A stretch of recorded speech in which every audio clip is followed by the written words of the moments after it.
So today in this photo breakdown, I'm going to go over a couple of photos from a photo shoot I did with Alice from Next Models. These two photos shows what you can achieve with two different lighting techniques.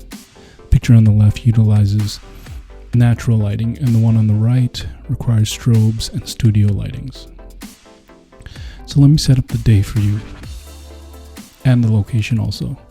It was around 12 to 1 p.m. and the sun was shining bright with some forecast, and the location we shot at was at a studio with a grand window at the end of the room, which you'll see a little bit in the diagrams later. The sun was coming in and out of clouds, so while I was setting up, I figured I could utilize both natural and studio lighting in case the sun decided to hide. So in one area I set up a light setup that used strobes and studio lightings.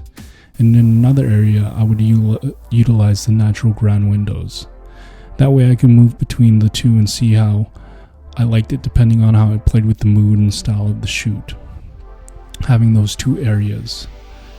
The first one was natural lighting. So let's go over the raw photo.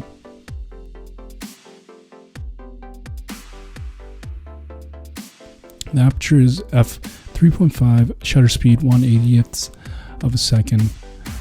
ISO 320, and I was shooting with a 50mm 1.4. So a couple of things on this photo and the setup and the general shoot. I was 4 to 5 feet away from the model, and we were sandwiched in between the backdrop and the window. I shot at an angle so there would be some sort of separation from the model to the background, and also I would be able to utilize the focal length in such a tight area.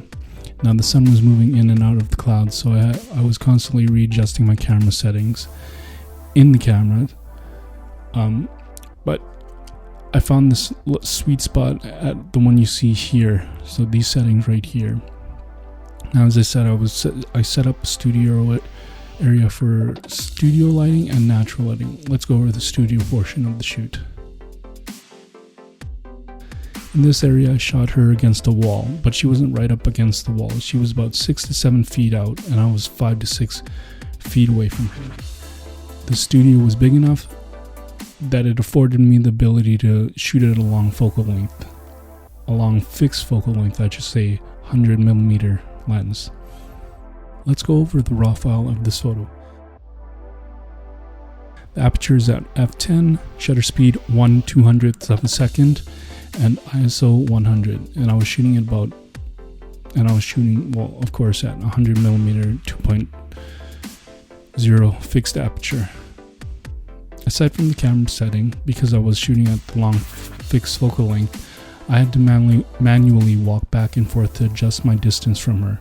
I also had a V-flat to bounce some light back onto her. Also, for the lighting setup, I had a beauty dish with a honeycomb grid stacked on top of a softbox, 170 by 170 softbox. I had the beauty dish stacked on top of the softbox with a boom arm. If I just had the beauty dish, I wouldn't be able to light the whole body. That's why I had to stack the two on top of each other. And you can see the outcome here. So these were just a couple of techniques I used to get two very different styles and moods. Throughout my years of shooting, I've gravitated towards more natural lighting. But as I shoot more with natural lighting, I found one very important thing. Never fully rely on Mother Nature and always have an out. Every shoot I plan, I always have an alternative style or ways in which the photo can go. Everything from the wardrobe, the mood of the shoot depends on the lighting. With that being said, I basically plan 2 shoots for one in case the natural lighting falls through. The studio lighting is more of a safety net. I don't do this for all the shoots, but there are some shoots where it's more laid back with just me and the model. But in this one particular photo shoot, it was a whole team and an agency model, so I had to really deliver in terms for the agency and my team. So if you guys like this video, make sure to like, subscribe, and share this video. Thanks for watching, guys.